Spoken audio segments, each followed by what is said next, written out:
The Pine Barrens of New Jersey stretch like a dark ocean of trees, silent and endless.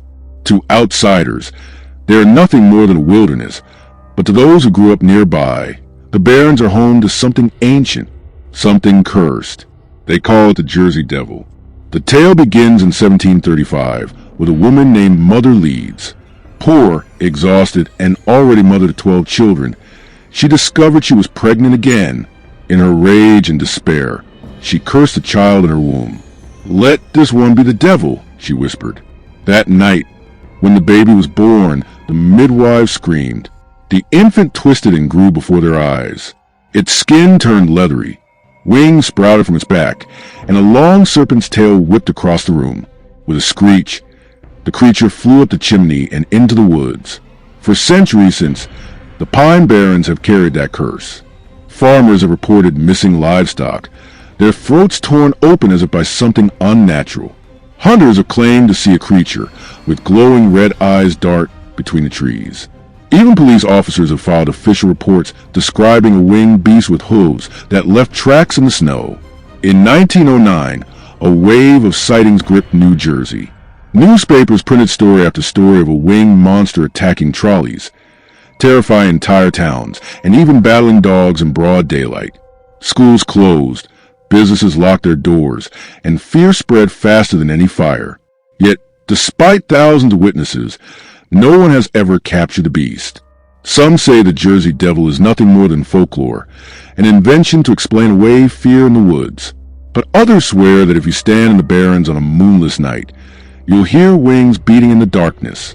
The lesson of the Jersey Devil is not only about monsters, it's about curses we place on ourselves, anger we let fester until it becomes something uncontrollable.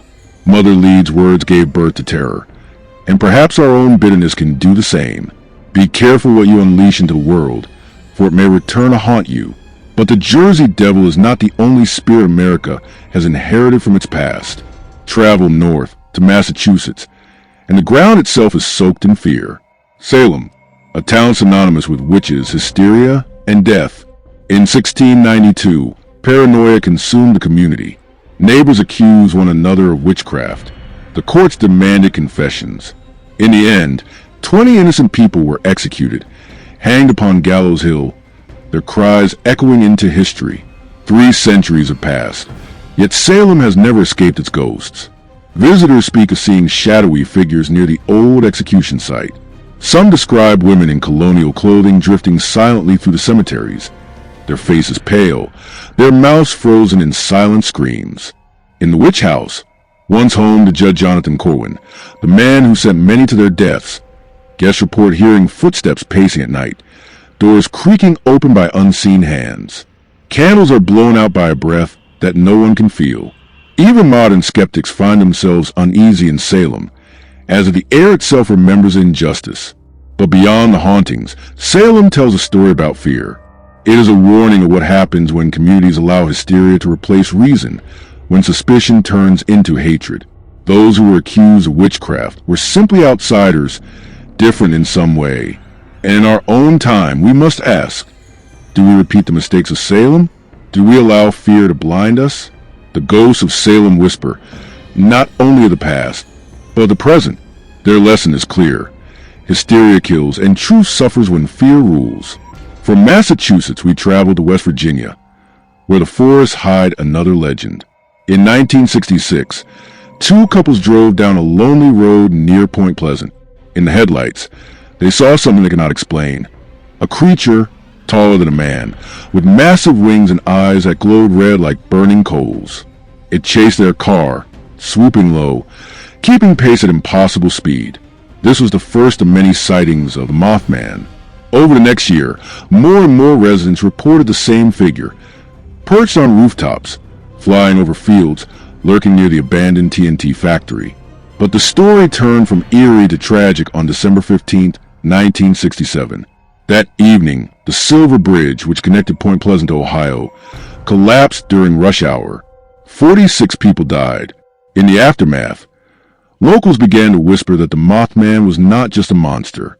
It was a warning. Had the creature been trying to alert them of danger? Or was it the harbinger of death, appearing before tragedy struck? To this day, some residents still claim to see the Mothman before disasters, a phantom omen that fate cannot be stopped. Tourists flock to Point Pleasant, where a statue of the Mothman now stands, part curiosity, part tribute to the legend. But behind the strange sightings lies a darker truth. Sometimes we ignore warnings until it's too late. Perhaps the lesson of the Mothman is to listen to our instincts, to the signs, to the quiet voice that tells us something is wrong. Further west, the land changes from forest to desert. In the lonely stretches of Arizona and New Mexico, beneath the endless sky, another legend thrives. To the Navajo people, it is not a tale to frighten children, but a real and terrible danger. They speak of skinwalkers, witches who can transform into animals, who wear the skins of wolves or coyotes, who stalk the night with evil intent. These beings are said to move faster than cars, their eyes glowing with malice, their laughter echoing through canyons. Travelers driving through Navajo land tell of seeing creatures running alongside their vehicles, keeping up for miles at impossible speed. Ranchers wake to find their livestock mutilated, tracks in the dirt that shift from human footprints to paw prints mid-step. Some say skinwalkers knock on windows at night, whispering in voices that sound almost human. Among the Navajo, speaking of them openly is dangerous, for it is believed the skinwalkers hear their own name and come closer. Yet stories persist, growing with each encounter. Skeptics dismiss them as folklore, yet the fear they inspire is real. The desert teaches us humility. It reminds us that we do not understand everything in this world, that ancient cultures carry wisdom modern people often ignore. The lesson of the skinwalker is respect. Respect for traditions, respect for mysteries, respect for boundaries we should not cross. Some doors are not meant to be opened. And finally, we arrive in California. Bright lights, golden dreams, Hollywood, a place where fame is born and broken. But beneath the glamour, the ghosts of Hollywood walk among us. At the Roosevelt Hotel, guests report seeing the reflection of Marilyn Monroe in mirrors, even though she has been gone for decades. In the same halls, laughter and music echo from empty ballrooms, as if parties of the golden age never ended. At the Hollywood sign, hikers tell of a woman in a flowing dress who vanishes into thin air.